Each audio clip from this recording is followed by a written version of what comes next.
mga sumbong ngayong araw sa pambansang sumbungan. Bitag Help Desk. Perwisyong tent ng kapitbahay, puro na raw reklamo. Barangay, wala pa rin daw aksyon. 10 years old na bata ikinulong daw sa isang convenience store. Ang akusasyon, nagnakaw daw ng chocolate sa pambansang sumbungan. Bitag Help Desk.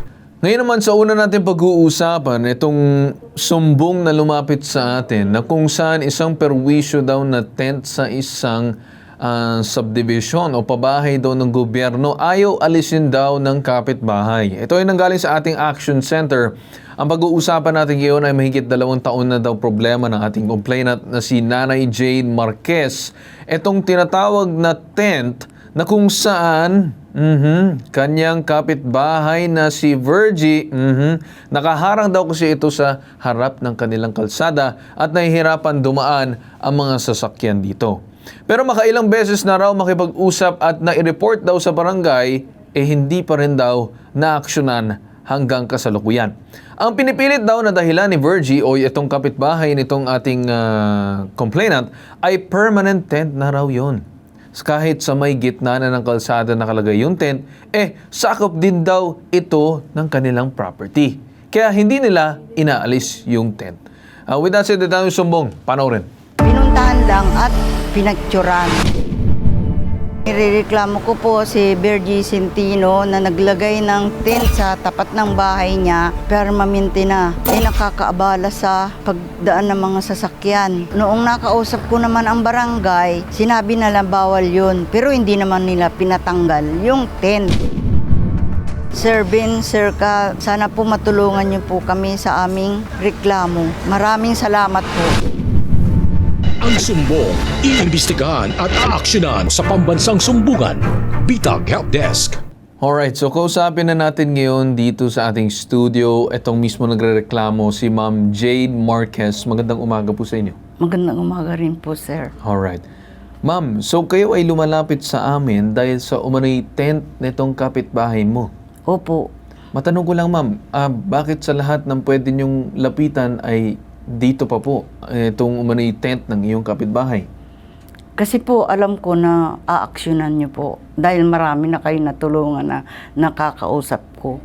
Lahat ng sumbong nila na aksyonan niyo. Okay. Pero paano naman itong, mayroon naman tayong mga barangay dyan, mayroon naman tayong mga local officials or local government na dapat gaganap ng kanilang responsibilidad at obligasyon para gawin yan. Lumapit na po ako sa barangay, nakausap ko po mismo si Kapitan sinabihan ko pa nga po, may palakasan ba yun, Kap? Sabi ko pa nga po, mismo siya ang nakausap okay. ko. So parang nangako din si Kapitan sa inyo na kung saan aksyonan niya dapat, parang ganun.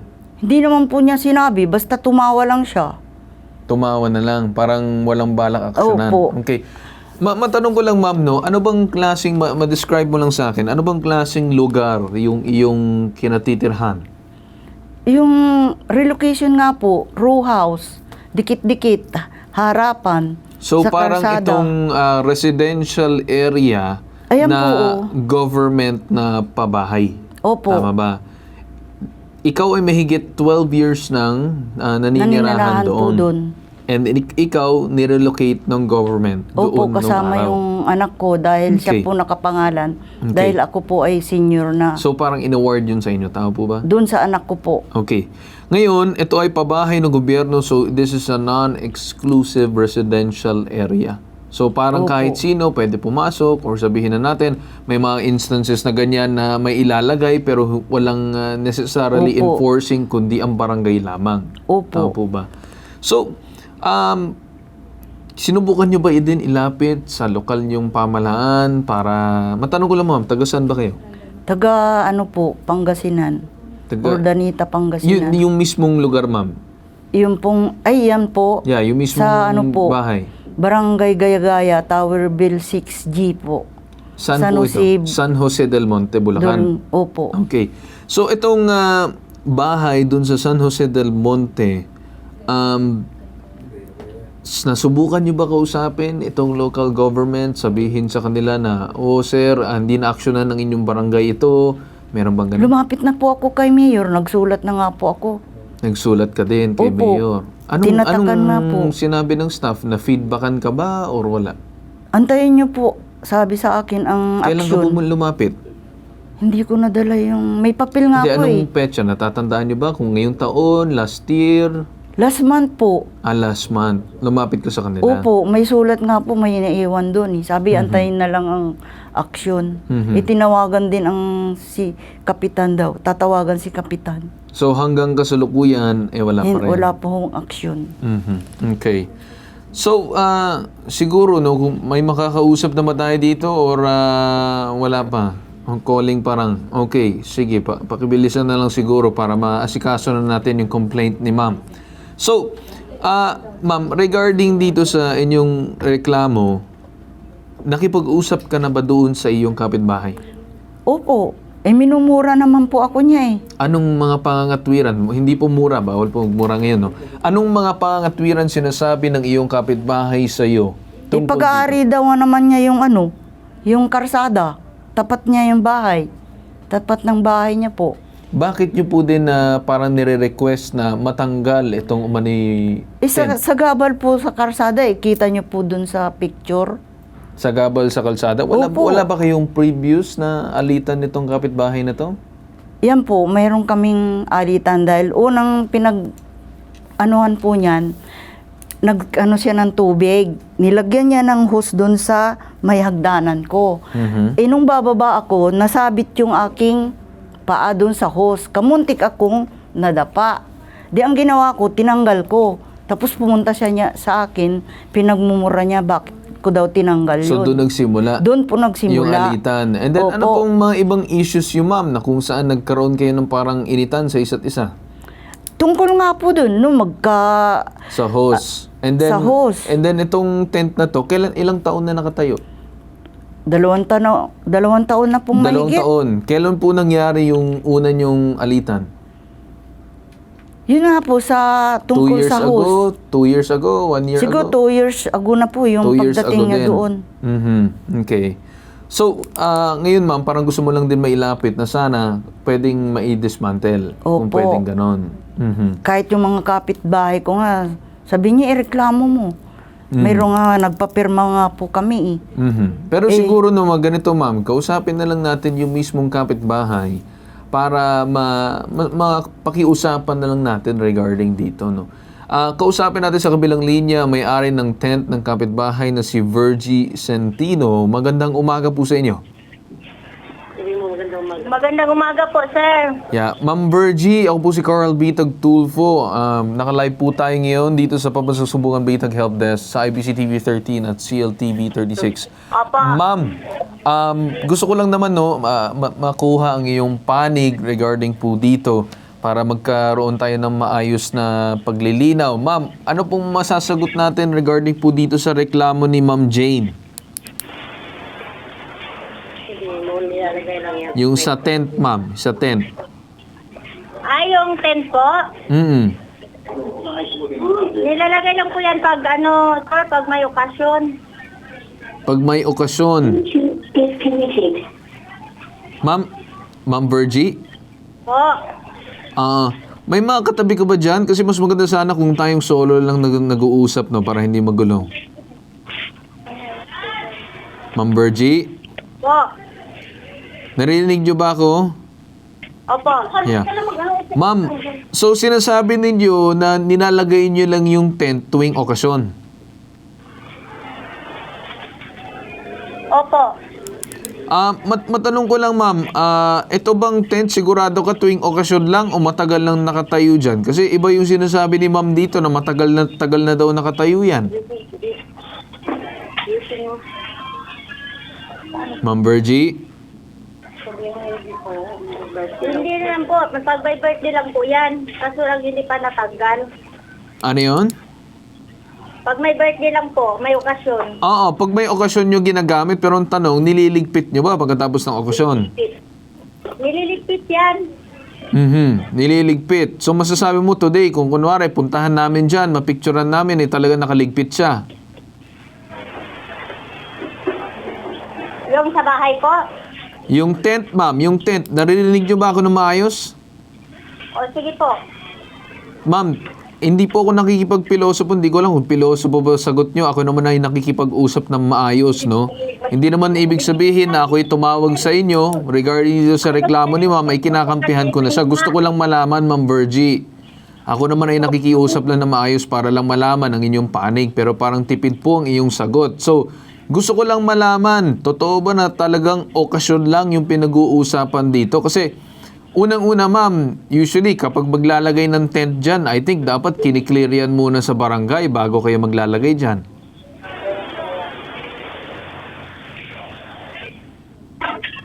Hello, Ma'am Virgie, narinig niyo ba ako? Opo. Hmm. Na kasi yung cellphone ko, sir, di gaano marinig. Inaano ko yung tahinga ko. Ano ba, ma'am? May pagka mahina ba yung pandinig ninyo? Yung cellphone ko lang kasi, sir, medyo mahina talaga. So, uulitin ko na lang, ma'am. Sinasabi nyo, tuwing okasyon, itong umano'y paglalagay ng tent. Tama po ba? Opo. Ngayon, ma'am, masabi ba natin nga kahit tanungin natin lahat ng kapitbahay nyo dyan, sasabihin nila na talagang tuwing okasyon lang nakatayo yan? Opo, kahit may pupunta dito, patingnan. Pwede patignan. Ngayon, ma'am, ang paglalagay ba ng tent, kiniklear nyo muna sa barangay bago maglagay ng tent sa gitna ng kalsada? Hindi naman po na gitna yun, sir. Nasa gilid naman lang po yung tent. Sa may harap ng bahay ko. Kasi lahat naman dito, naglalagay din talaga ng tent. Pero nasa gilid, sir, hindi naman po siya sa gitna. Pero sinasabihan nyo ba, for example, ang iyong barangay regarding dyan? Opo, alam naman nila yan. Kaso nga lang, hindi po na gitna yan, sir. Sa tabi lang, sa gilid lang talaga. Nakaakyat nga yan sa, anong tawag niyan, yung gutter. Nakaakyat nga yung kabilang paa. Eh ma'am, meron kaming picture dito, halos kalahati ng kalsada ang kinukuha. Hindi rin, sir, sa totoong ay, hindi po. Hindi totoo. So itong picture, sinasabi nyo, hindi totoo itong picture na halos kalahati na ng kalsada kahit nakagilid at nakaakyat pa sa gutter. Ano kasi yan, sir, masyado kasi yung matanda na yan. Iwan ko kung bakit galit na galit siya sa akin. Lahat na lang nagalaw namin dito sa bahay, nagagalit siya. Hindi naman ma'am, ang akin tinatanong lang naman regarding dun lang sa tent, no, kung totoo man yun. Pero pinabalikan ko naman siya, sabi niya, meron daw kayong mga previous na alitan na kung saan nagkakaroon kayo ng problema. Tama po ba? Ay, wala naman ako problema sa akin. Siya ang may problema yan, sir. Kasi lahat kami dito mga kapitbahay, kalaban niya. Lahat dito, kahit magbaba kayo dito, sir, mag-interview. Lahat ng kapitbahay dito po sa amin, actually may dalawang application na yun. Okay, sige po Ma'am Virgie, no, ay narinig ko kasi yung isang kausap mo dyan eh. Dapat nga ikaw lang. Wala dapat ako narinig nagbubulong. Ganito, Ma'am Virgie, sige, stay ka muna dyan sa linya. Mas maganda siguro makausap natin yung barangay Gaya-Gaya San Jose del Monte, Bulacan na si Cap Henry Santos. Magandang umaga po sa inyo, Cap. Magandang umaga sa inyo, Cap Henry Santos. Umaga po. Yeah, Cap Henry, ako po si Carl B. Tagtulfo. Naka-live po tayo ngayon sa IBC TV 13 at CLTV 36. Cap, ano pong masasagot ng ating barangay regarding dito? Kasi ayoko naman manghimasok kung away kapitbahay ito, no? So, Cap, ano pong meron na nakikita natin regarding dito sa paglalagay daw ng mga tent sa gitna ng kalsada, or kung meron pang ibang mga alam tayo dyan regarding dito sa history ng dalawa na si Virgie at si Jane? Ano mong masasagot natin dito, Cap? Actually po, wala po siyang formal na complaint sa amin, pero pinapansin po namin yan at sinisita yung mga tent na mga nasa gilid ng kalsada. Kasi kung minsan, ang dahilan po sa amin, may okasyon. Pero Cap, totoo ba? Kasi siguro naman nagro-ronda ang inyong mga tanod or inyong mga tauhan dyan. Totoo ba na tuwing okasyon lang nitong umanay kabilang panig na si Virgie Centino na tinatayo yung tent tuwing okasyon lang? Totoo ba yun? Pag may okasyon po, kaya lang, hindi na po nila naaalis o dahil pag sinita, tinatanggal. Pagka sinita, tinatanggal. Pero kapag wala magsisita, nandun lang. Ginagawa ko kasi parking eh. Kasi ang problema doon sa area namin, talagang walang sariling parking sa property kasi namin po. Kaya kami naman siya, nahihirapan din kami dahil lahat po kasi ng mga kayo dyan, ang parking ng sasakyan. sa gilid ng kalsada. Yes, yes. Naintindihan ko naman, sir, kung regarding dun sa sasakyan, kung pinaparadahan. Hindi na ako masyado manghimaso kasi yun naman talaga, it's basically parang pabahay ng gobyerno eh. Yes po. So ang nagsusupervise niyan ay kayo. Hindi yung regarding dun sa sasakyan, heavily disputed pa yung mga ganyan, nagpa-park sa kalsada or what. Pero yung sa akin lang, sir, yung parang may kotse ka na nga, tapos lalagyan pa ng tent or whatever it is. Yes, So, yes, it causes parang sore eye yan dyan sa may lugar. Tapos posibly, what if bumagsak yan? May malaglagan ng mga bata. I'm not just saying dito kay Virgie, bagkus sa lahat ng mga residente dun sa lugar na kung saan may ganyan na tent na hindi tinatanggal pagkatapos gamitin. Yun lang naman ang siguro gusto ko ilapit, Kap, no, regarding doon sa kung possible ba, ma-coordinate din doon sa local city hall para lang magkaroon ng inspection, ma-check yung buong lugar. Tapos kung sakali magkaroon ng parang regular na checking regarding dun sa mga pagtatayo ng tent and even pagsasaayos ng parking dun sa lugar. Para lang, sir, magkaroon ng kahit papanong maayos na daloy ng traffic dun sa loob. Yun lang naman, Kap, yung aking gusto ilapit. Actually, sir, nag-clearing din po kami sa barangay side, nag-clearing din po kami. Okay. Kaya nag-clear namin ngayon, kinabukasan na yun na naman sila. Meron na naman ulit. Okay. Opo. Pero yan, sir, pinakiusapan ko lang yan kasi yung pong manugang yan, dati po naming empleyado. Si Virgie ba to? Yes, yung Santino. Okay. Pero, at nakausap na po naman, yun nga po, may pagkakataon pinaalis naman, sir. Mhm. Pero pag nagkaroon ng okasyon yun, saka talagang meron konting alitan yung kapitbahay Yes, yes. Yun naman din, sir, ang nakikita ko din. Kaya parang, kaya ko sinasabi, kung may a-apply man na ganong klaseng paglilinis or pagpapatupad, dapat sampulan lahat. Hindi po pwede yung isa lang. Kung akong tatanungin, kung talagang merong mga tent dyan, dapat talaga baklasin lahat yan kung wala naman mga okasyon. Tsaka maganda sana, Kap, kung mga ganyan na mga tent, ay ma-inform sana ang barangay bago magpatayo ng said tent. No? Actually, sa amin mga nangihiram ng tent, wala naman silang mga tent yung iba. Pag ako gusto naman, kaya may birthday po, meron po konting kasiyahan. Pinahihirap po namin ang tent, naiintindihan po namin yun. Pero kinabukasan po, kinukuha rin namin. Yes. Mhm. Meron pong iba kasi na nagpagawa sila ng sarili ng tent. Yes, yes. Siguro, Kap, yun na nga yung sinasabi ko na sa mga merong tent na sa kanila talaga mismo at hindi nangihiram sa inyo, maganda na once na gusto nila maglagay dun sa may kalsada for a said occasion, kahit papano, sasabihan lang or i-advise ang mismong barangay, sir, magtatayo po kami ng tent, meron lang po kaming birthday. Kasi kung sakali, sir, I mean, kung ako tatanungin mo kung pwede ma-coordinate from the LGU kapag may mga ganyan na estilo na hindi kiniklear sa inyo, then up for confiscation ng mga ganyan. Kasi basically, sir, walang nagpapatupad ng ganyan na hanggang ganito lang, ito ang pwedeng gawin, ito ang hindi pwede.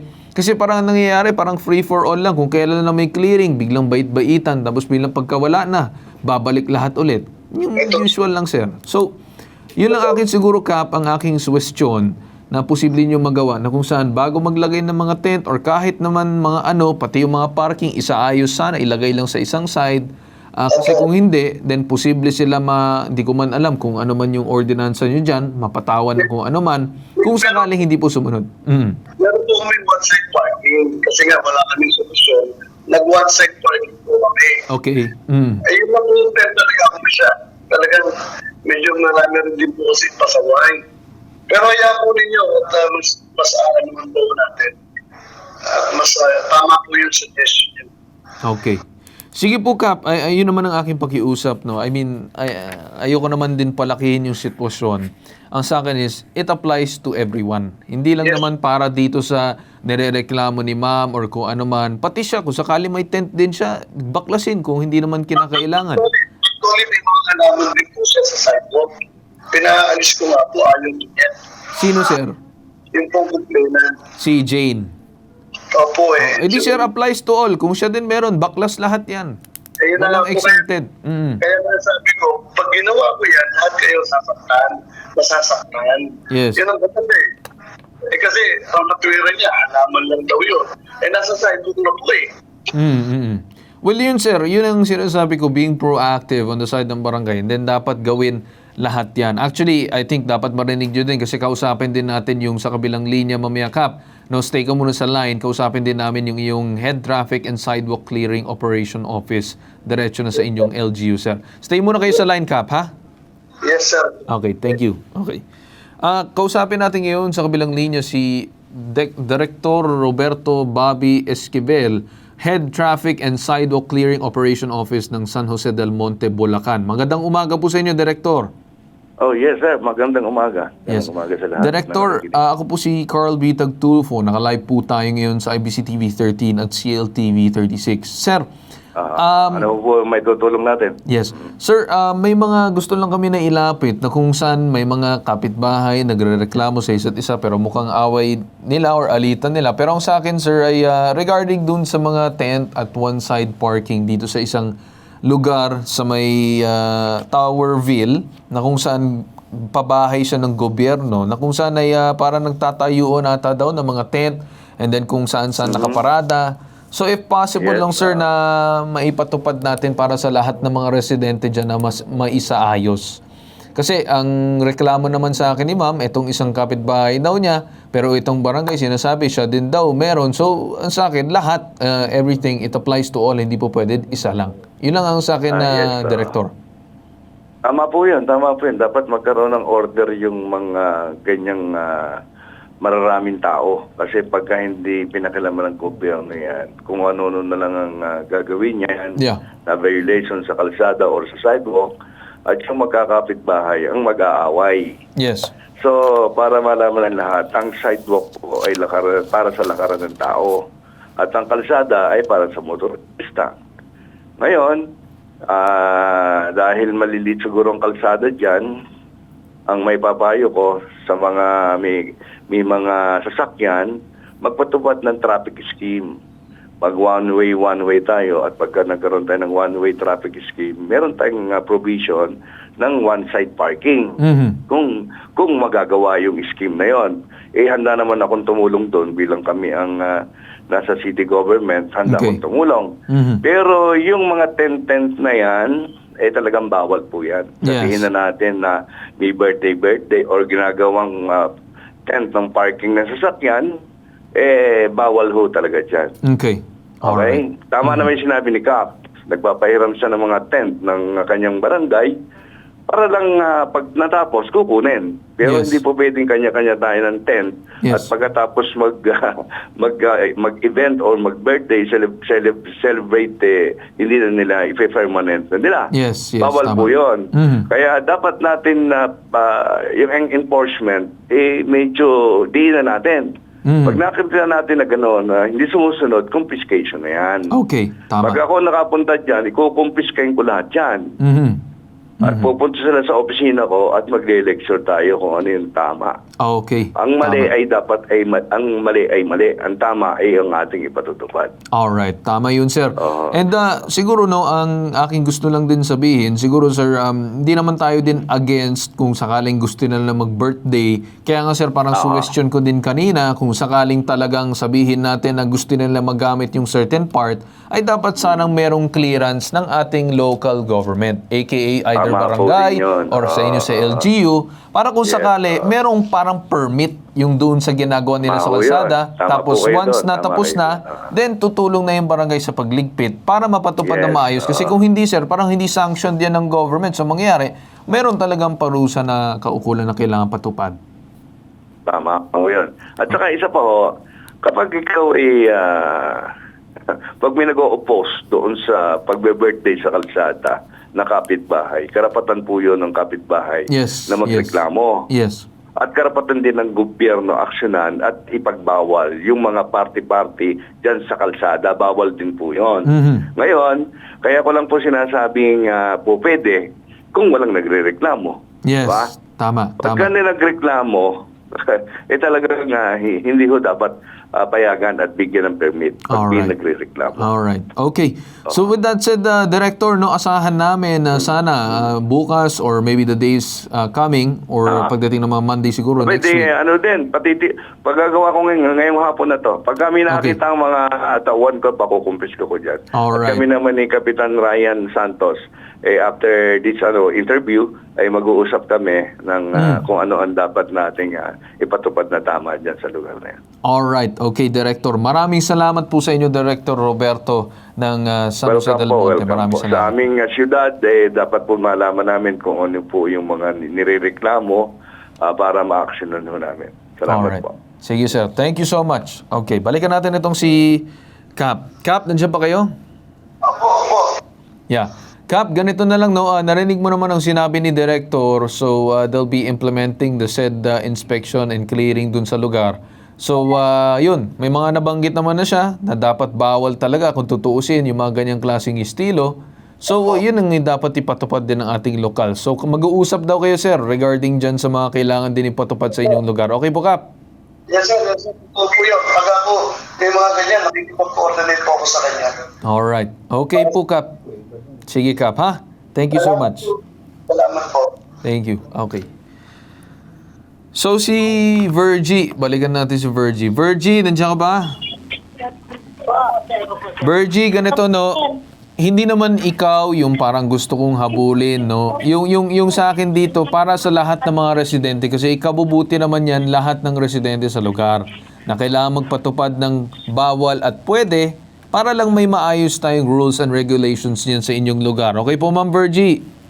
Papa, Okay, ako ay nagpapasalamat ha na ikaw ay sumagot dito sa aming programa. Maraming salamat sa iyo, Virgie. salamat po, sir. Alright. Okay, ma'am. So, naintindihan mo na. So, ang sa akin is, walang exempted. Kung sakali meron man kayo na nakalagay man doon, whether totoo man or hindi, dapat talaga ipatupad sa lahat, hindi lang sa isa. Opo. Wala po akong ano.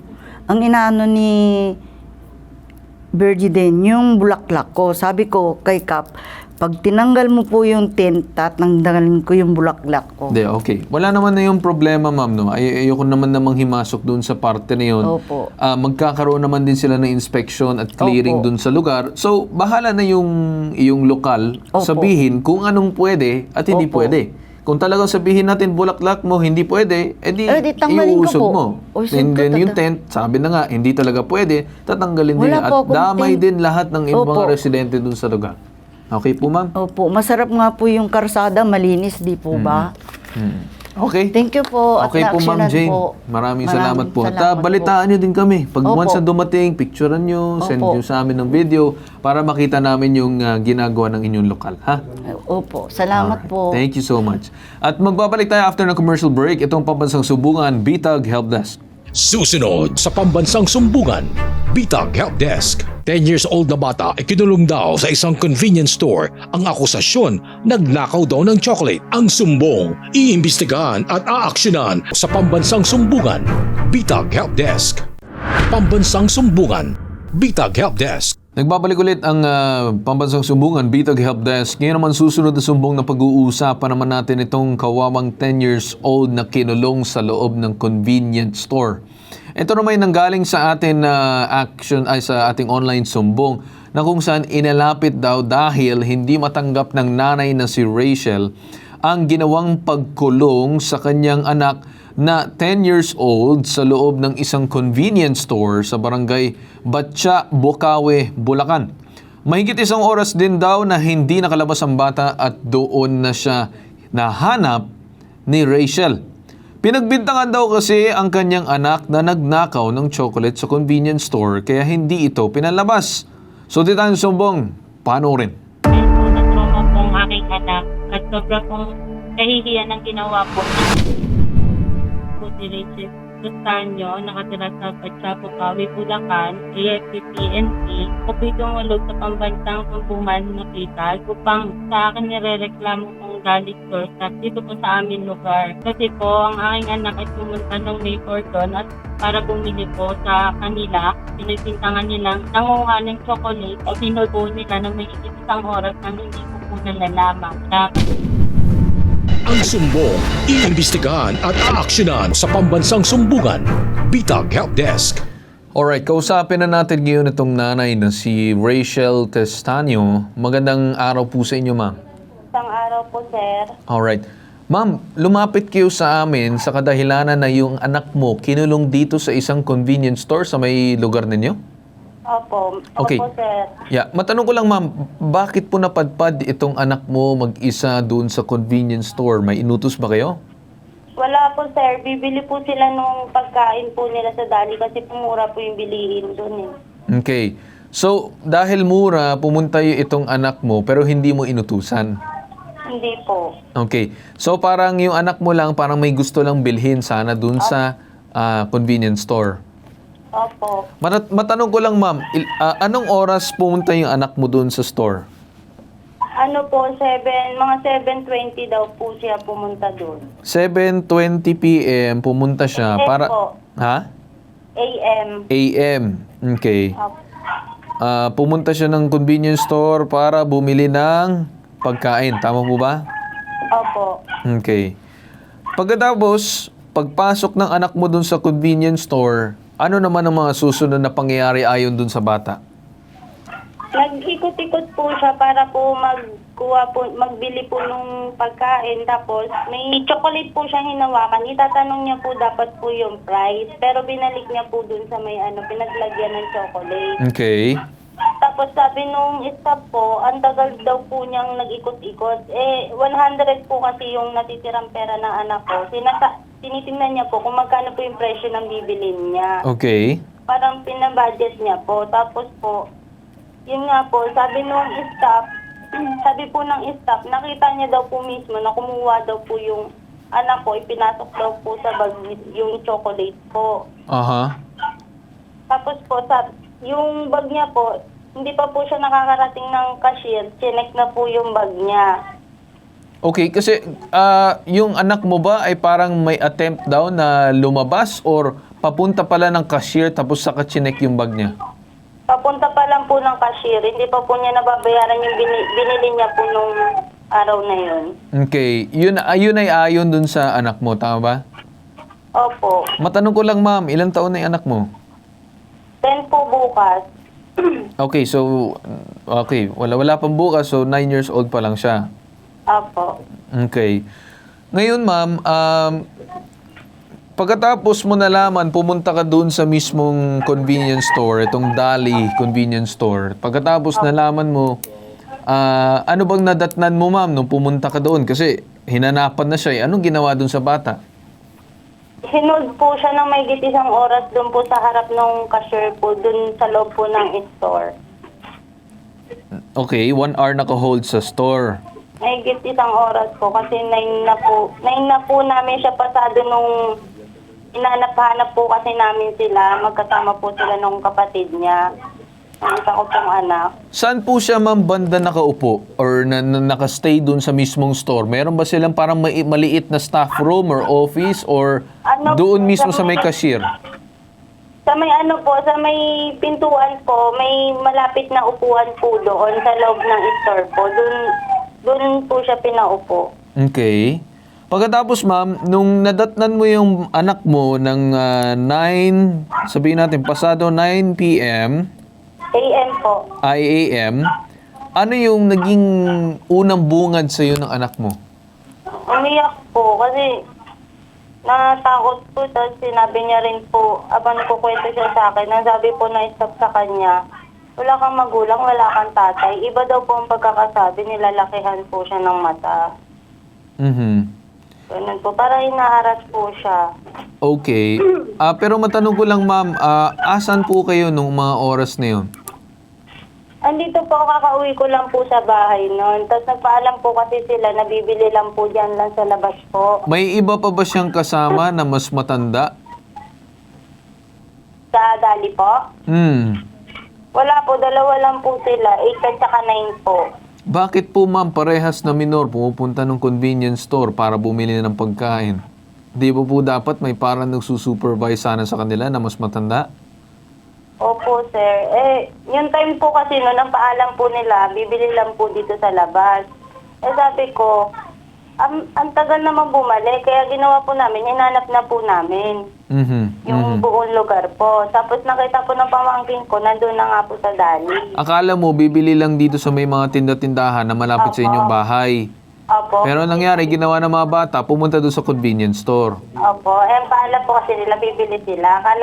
Kala po namin nung ate ko, dito lang po bibili malapit sa tindahan. Okay.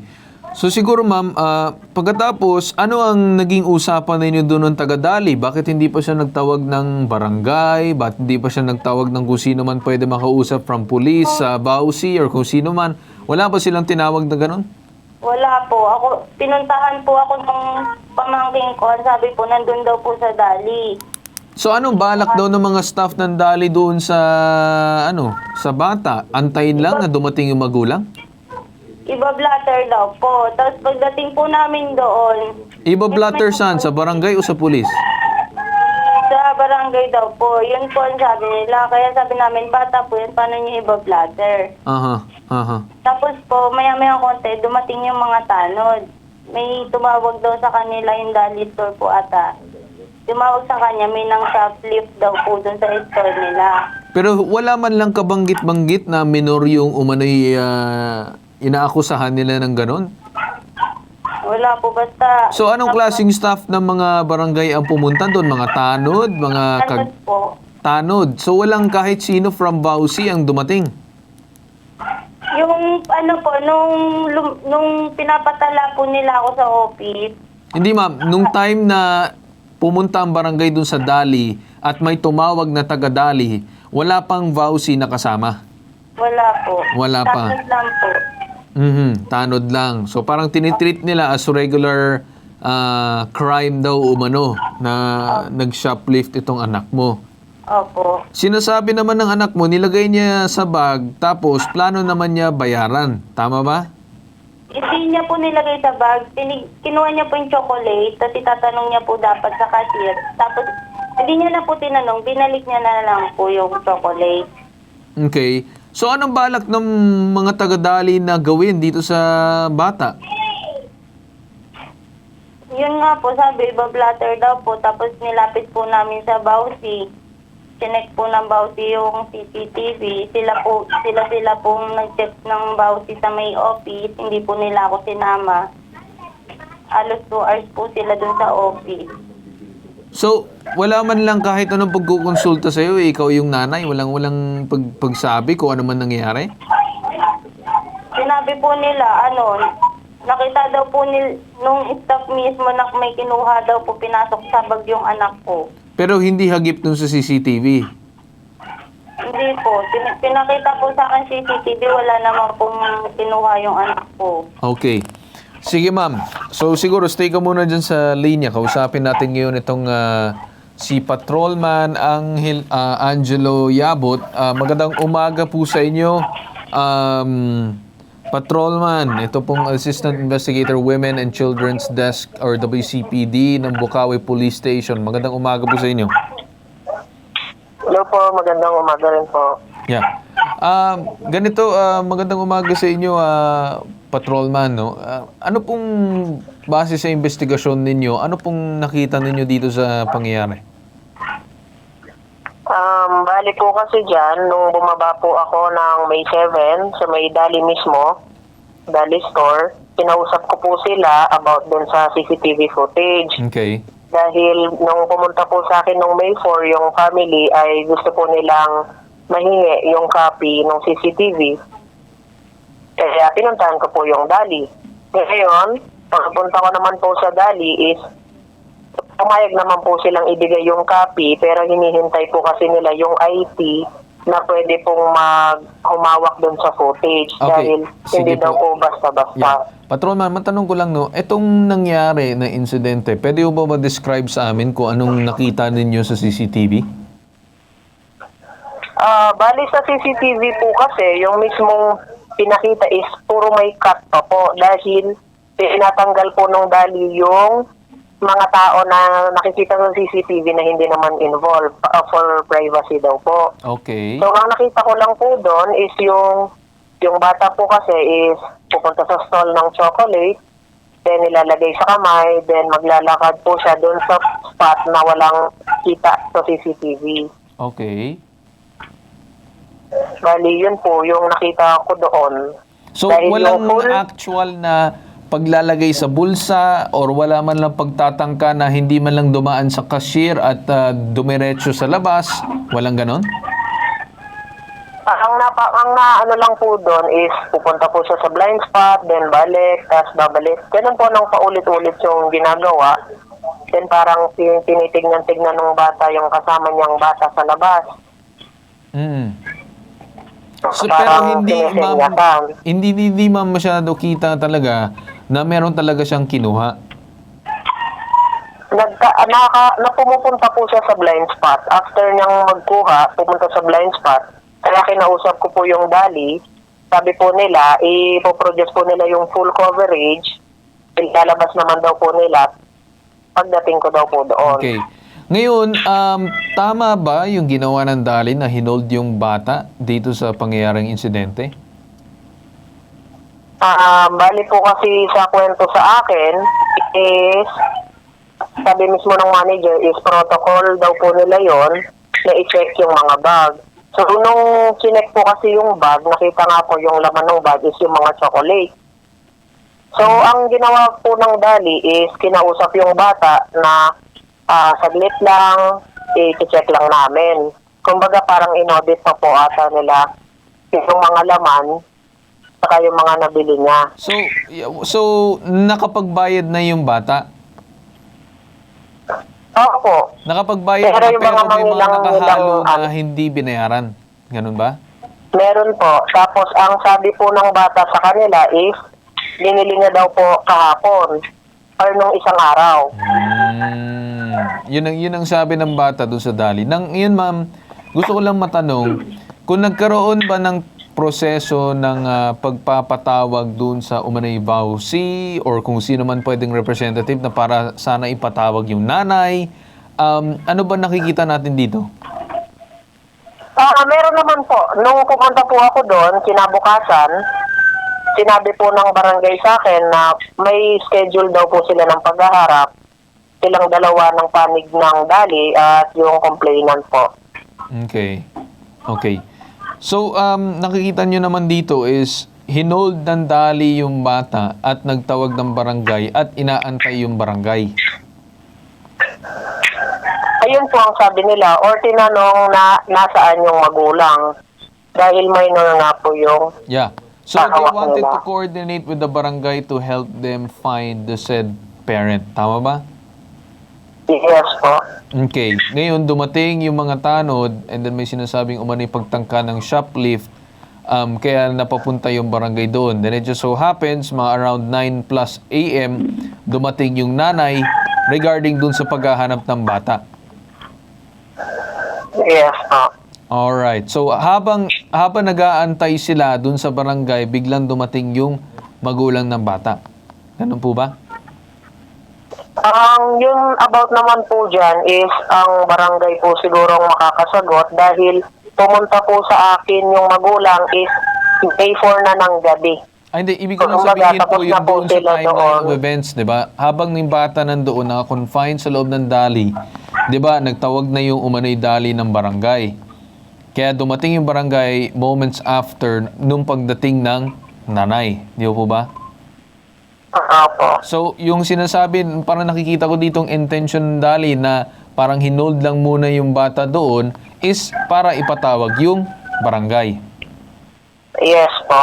Okay. Sige po, ma'am. No? Stay muna kayo dyan sa linya. Consult muna namin ang aming abogado regarding this matter.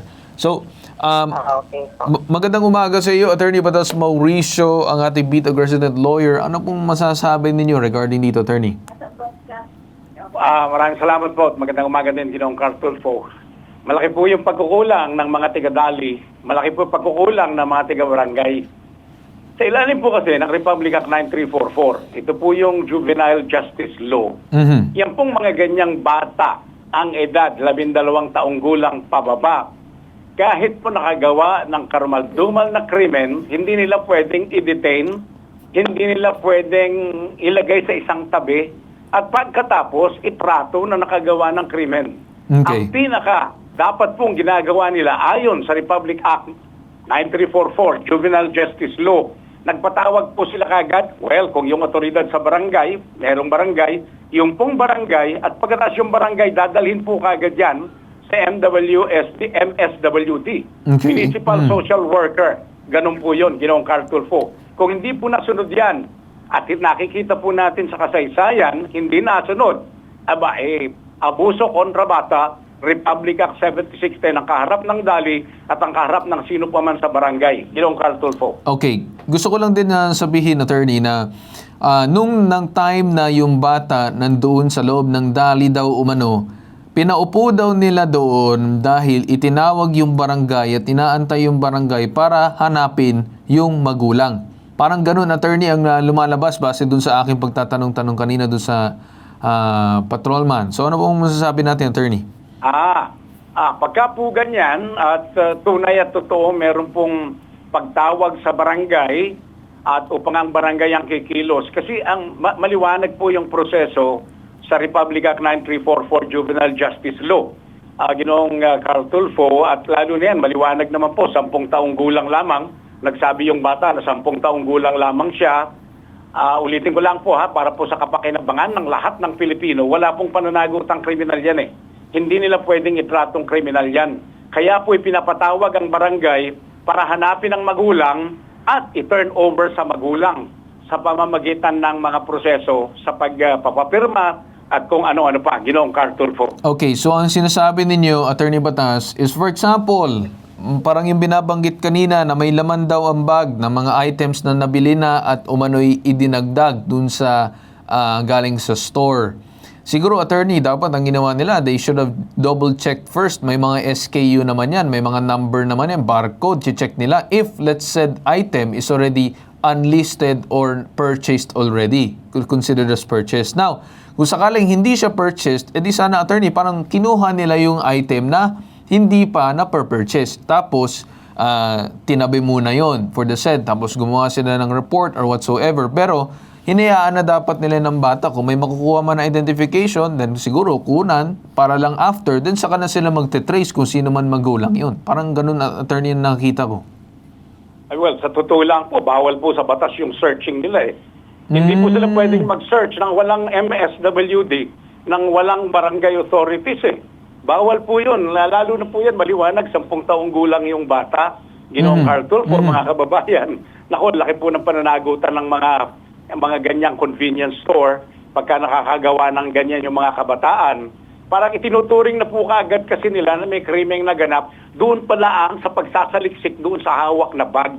Ayaw po ng batas yan, Ginoong Carl Tulfo. So, maganda po yung sinasabi nyo, tama po kayo, but then, dapat po ang naiintindihan ng mga nandiyan sa mga ganyang sitwasyon, mga convenience stores, mga iba pang establishmentong pampubliko, may batas po tayo nagsasabi, hindi mo pwedeng ipratong kriminal yung bata. At kasama sa pagtatrato ng kriminal yung bata, yung pong pagsasaliksik ng kanyang mga gamit na pinagsususpetsahan na kagad siya, bawal po yun, Ginoong Carl Tulfo. Okay. So, parang sinasabi ninyo, attorney, na in these cases, hindi niya dapat pa pwede i-hold bagkus kung may suspicions, dapat itawag yung said proper law enforcement with the coordination of the MSWD or CSWD para mag-imbestiga. Opo, tama po kayo. That is the procedure required by the law, Republic Act 9344, Ginoong Carl Tulfo. Okay. So, with that said, attorney, moving forward, ano pa pwede gawin itong mother? Kasi parang she feels very offended, she feels talagang galit yung nanay towards dun sa ginawa ng mga taga-dali. Dahil umano'y parang hinold yung bata, mahigit 1 oras, nagtawag ng barangay, dumating na barangay, mga tanod. So, parang ang nangyari is, probably could have been, we could see as maayos naman ang kanilang intention, pero they don't know the proper process in possibly handling the kid. Kasi given nga, attorney, na dahil nga bata pa yan, dapat talaga idadaan sa ibang klaseng proseso, hindi yung proseso na pang legal age already. Kriminal. Yes. Pangmatandang kriminal. Ganun. Yes. Tama po kayo. Yung po yung idinidiin ng batas na yan. Kaya po may juvenile justice law. iiwas sa anumang pagtrato na parang kriminal na yung bata para hindi po masira yung kanyang kamalayan. Diyan po ako sumasang-ayon sa batas na yan, Ginoong Carl Tulfo, dahil, well, napakarami po ng mga ganyang paglabag sa ating mga kabataan yan. Nakikita natin ang abuso. Pero may pasubali lang po doon sa magulang, Ginoong Carl Tulfo. Yes. Ang pasubali po dyan, at ito po sa inyong kapahintulutan, aking ipinatutungkol sa nanay at sa mga kamag-anak ng bata, 10 taon lamang po yan, bakit naman pinababayaan na mag-isa na gumagala sa mga ganyang lugar sa mga oras na napakaaga pa? So, ewan ko po kung anong dahilan ng magulang, pero yung magulang meron din pong pagkukulang dyan dahil sa ganyang hindi ko po pwedeng sabihin pagpapabaya, kundi sasabihin ko, yung pagwawalang bahala sa kapakanan ng bata na napakabata para sa pinapahintulutang gumala sa napakaagang oras ng araw. Ginoong Carl Tulfo. Yes, tama, attorney, and I actually agree, no? That's something I was also pointing out kanina. Bakit 8 years old at 9 years old, kahit man sabihin natin, nandyan lang sa kabilang kanto yan, ay hinahayaan na bumili na silang dalawa lang. What if, for example, may magtangka na kidnapin yung mga bata dyan, hindi na natin malaman, i-human traffic yan, na sana naman hindi, na ganon. Kasi maraming ganyan instances, attorney, yung mga ganyang klaseng bata sa mga ganyang klaseng lugar, nagiging parang hotspot yan na kinukuha yung mga bata tapos never to be seen again. Hindi natin alam kung anong posibleng magawa sa kanila. So, regarding sa ganyan, attorney, talaga I agree na dapat yung magulang nag-supervise. Kung sakali may gustong bilhin, sige, antayin mo ako, sasamahan kita para bumili kasi minor ka pa. Ganun, attorney. Kasi kung sanang may matanda doon, edi sana walang ganyang klaseng akusasyon. Problema kasi may ganyang klaseng akusasyon at walang adult doon, kaya nagkakaroon ng ganitong klaseng problema. Parang ang nakikita natin dito, attorney, if you can correct me if I'm wrong, yung epekto ng problema. Ang naging cause ng problema is unsupervised minors. Kaya nagkakaroon ng ganitong klaseng problema ang magulang na may mga instances na kasi syempre mga bata minsan they lack discernment pa regarding sa kung ano bang tama, ano bang mali, inosente lang naman ang kanilang pag-iisip minsan, kukunin nila to dahil talagang gustong-gusto nila. So, mahirap yung ganyan, attorney, malaking paglabag yun sa mga matandang klaseng tao na kung saan pagka ganun ang ginawa nila, criminal talaga yun.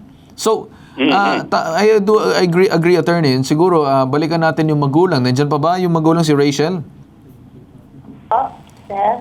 Yeah, Ma'am Rachel, naintindihan naman namin ang inyong sinasabi regarding dun sa anak mo, pero gusto lang din namin sabihin na this is also a lesson para sa inyo or aral na sa susunod, ma'am, huwag niyo pong hahayaan yung iyong anak na ilang taon lang, 8 and 9 years old, magkasama po dalawang minor na nagbibili-bili sa labas kahit sabihin natin sa kanto lang yan. Opo, sir. Sisiguraduhin niyo po na dapat nakikita niyo din yung bata kasi masalimuot yung ganitong bagay, ma'am, na kung saan may akusasyon yung kabila, ganito, ganyan. Yes, mali yung proseso, yung ginawa nila sa pag-handle dun sa anak mo, pero number 1 dapat, ma'am, ay hindi sana na pabayaan or sabihin na natin hindi na nakatutok ang magulang ng gano'n. Okay po, Ma'am Rachel? Opo. So, with that said, Attorney Batas, ano pong gusto natin siguro na i-recommenda dito kay Ma'am Rachel regarding dito sa case nito, Attorney? Well, naintindihan po natin, Ginoong Carl Tulfo, mga kababayan dito sa pambansang Sumbungan Bitag, yung pong sakit ng loob ng ina. Pero makakabuti pong sa akin pong paningin, hindi na po ito bilang abogado, kundi bilang ordinaryong mamamayan, nakabilang sa advokasya ni Ginoong Ben Tulfo sa kalulutas ng mga suliranin. Ang akin pong nakikita dyan, kung po pwedeng pagpasensyahan na lang muna, maging aral po ito, at pagkatapos magbigay na lang ng parang pakiusap doon sa mga otoridad na sa susunod pag-ingatan nilang kanilang pagtrato sa mga bata. Tama. But in the meantime, wag na po munang mag-iisip na palalawigin pa ang suliranin sapagkat meron po tayong tinatawag na contributory aspect nito pong krimen na ito. Tamang-tama po yung binabanggit nyo na hindi lang naman yung epekto. Ang kailangan nating tingnan yung maling proseso ng mga otoridad, kundi yung pong dahilan bakit nangyari ito. Kadalasan nakikita po natin yung magulang na nagpabaya o di kaya magulang na walang pake doon sa kapakanan ng anak, bagamat mga bata pa, tugunan po yon. At ang atin pong panukala sa akin po, pabayaan na lang po muna magkagat na lang po ng labi, magpasensya, at ipanalangin o kaya magpasalamat na wala pong nangyari sa bata maliban dyan. Ginoong Cartulfo. Yes, tama yun, attorney, no? Kasi regarding dito sa case, parang nakikita ko, I'd give the other side the benefit of the doubt. It's possible na they were good intention, pero maling pamamaraan. Parang gusto nila mangyari sana ganito, pero mali yung kanilang pag-iintindi dun sa proseso kung paano dapat gagawin. Kaya umabot sa ganyang klaseng sitwasyon. But, if walang pangyayari na sana'y minor na unsupervised, hindi aabot sa ganitong klaseng punto na binabanggit. So, tama po kayo, attorney, dun sa inyong binabanggit na sana magsilbing aral, hindi lang dito sa barangay, sa dali, at kung sino-sino pang involved, kundi pati na din doon sa magulang. Yun ang number one, attorney. Tama po kayo. Tama po kayo, Ginoong Cartulfo, at napakaganda po ng ganyang uri ng pananaw. At ang binabanggit po natin, ito po, patutungkol ko na sa magulang, sa inyong kapahintulutan. Magpasensya na lamang po, maging aral sa inyo ito. At pagkatapos, bantayan na lang po ng mabuti ang mga anak natin. Magpasalamat tayo na walang nangyari sa kanila. Ginoong Cartulfo. Sige po, attorney. With that said, kami nagpapasalamat sa inyo. Maraming salamat, attorney Batas. Maraming salamat po, Ginoong Cartulfo. Maraming salamat, Pambansang Sumbungan Bitag. Magandang araw po sa ating lahat. Okay. So, balikan natin itong si Rachel. Rachel, nandiyan ka ba? Apo, sir. Ma'am Rachel, ganito na lang, no? Nasa iyo naman yan kung anong gusto mong gawin, kung gusto mong pagpatuluyan na sampahan or kung ano man. Pero sa akin, ma'am, sana hindi na lang umabot sa ganung klaseng punto kasi kung hindi ako nagkakamali, ito ba yung unang pangyayari ng ganito? Opo, sir. Kung ako sa iyo, ma'am, sa susunod na lang siguro ay sa ngayon, pagbigyan muna natin yun dun sa nangyari kasi wala naman din ako nakakita na binugbog yung bata or kung ano man. Parang ang nangyari lang, nag-act lang yung tao base dun sa kanyang posibleng nakita. Hindi ko man sinasabi na totoong kanyang sinasabi. Bagkos, may reaction na ganun. Number one din kasi, ma'am, yung nakikita ko dito is unsupervised po yung minor. Again, mataas ang tsansa na masasangkot ang minor sa mga iba't ibang bagay sa labas kapag hindi po siya natitignan ng kanyang mga magulang. Okay po? So kung meron man kayong katiwala dyan o kung sino man na pwede sana tumingin sa bata, mas okay po na gano'n. Okay po, Ma'am Rachel? Ano ko po kasi, sir, sinasampahan po kasi kami ng kaso nung hipag ko po. Hipag. Paano napasok yung hipag mo dyan? Kasama ko po siya nung time na pumunta po sa Dali kasi tinawagan ko nga po. Sinasampahan ka? Opo, ng Dali, sinampahan po kami ng na panduduro daw po. Ay, iba naman yun, ma'am. Kasi kung harassment ang pinag-uusapan, then baka ma'am may nagawa kayo regarding dun. Pero regarding dun sa kaso sa pagtingin dun sa anak mo or whatsoever, wala po dun. Ano ba ma'am ang ginawa ninyo? Bakit umabot sa ganun na punto? May mga sinabi ba kayo? Totoo ba nanduro kayo? Or namahiya kayo doon sa lugar nila? Hindi po, hindi naman po kami nag-iskandalo kasi may CCTV naman po doon. Ang gusto ko lang naman po kasi, maayos na rin to dahil sobrang abala na rin po, 5 po kasi batay na alagaan ko. Yung chocolate po kasi na yun, pinag-ipunan din po kasi nung anak ko yun, nung araw na binili niya po yun. Kaya gusto ko lang din sana, maibalik man lang sa anak ko yung pinambili niya ng chocolate na yun. Ma'am, kung ganyan, dapat mag-usap na lang kayo ng Dali regarding that. Kasi again, kung gusto man natin pag-usapan yon, unsupervised po kasi yung minor. Mahirap po, ma'am, yung ganitong klaseng sitwasyon kasi again, wala nga pong matanda regarding dyan. So kung ako sa inyo, idaan nyo sa tamang pag-uusap with said Dali, mag-usap na lang po kayo na maayos. Kung gusto nyo po magkaroon ng kaso laban dyan dahil di nila sinunod yung proseso, then nandiyan naman ang ating WCPD na posibleng maka-assist or if not, itong CSWD or MSWD. Okay po, ma'am? Apo, sir. Okay, ganoon na lang po, Ma'am Rachel. Maraming salamat po sa inyo. Maraming salamat po. Alright. So, dito sa patrolman, gusto ko magpasalamat sa inyo sa pagbibigay paliwanag dito sa aming programa. Okay po? Maraming salamat sa inyo. Thank you very much din po. Okay, thank you.